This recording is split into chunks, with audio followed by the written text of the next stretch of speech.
আসসালামু আলাইকুম ওয়া রাহমাতুল্লাহি ওয়া বারাকাতুহু। প্রিয় ভাই ও বন্ধুরা, আপনারা জমিনের মধ্যে যখন আপনি সত্য কথা বলবেন,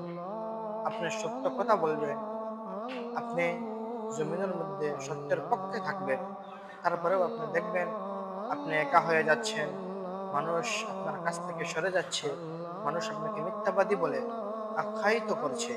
তখন আপনি সবর করবেন এবং আল্লাহ সুবহানাহু ওয়া তাআলার কাছে সাহায্য চাইবেন।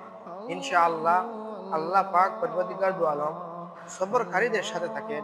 ইনশাআল্লাহ একদিন দেখবেন এমন একটা টাইম আসবে, যে টাইমে আল্লাহ পাক পরবর্তীকার দু আলমে আপনার এমন ইজ্জত এবং সম্মান বাড়িয়ে দিবেন। যারা আপনাকে অবহেলা করেছিল, যারা আপনাকে ছেড়ে চলে গিয়েছিল, তারা একদিন আপনার স্থান দেখে, আপনার আপনার মাকাম দেখে তারা সেই দিন পস্তাতে থাকবে। তাই আমরা সবসময় সত্যের পক্ষে থাকার চেষ্টা করব, এবং কখনো দেখা যায় যদি সত্যের পক্ষে থাকতে গিয়ে একা হয়ে যাচ্ছি, তখন হতাশ হওয়ার কোনো ব্যাপার নয়। আমরা সবর করে আল্লাহর কাছে সাহায্য চাইব।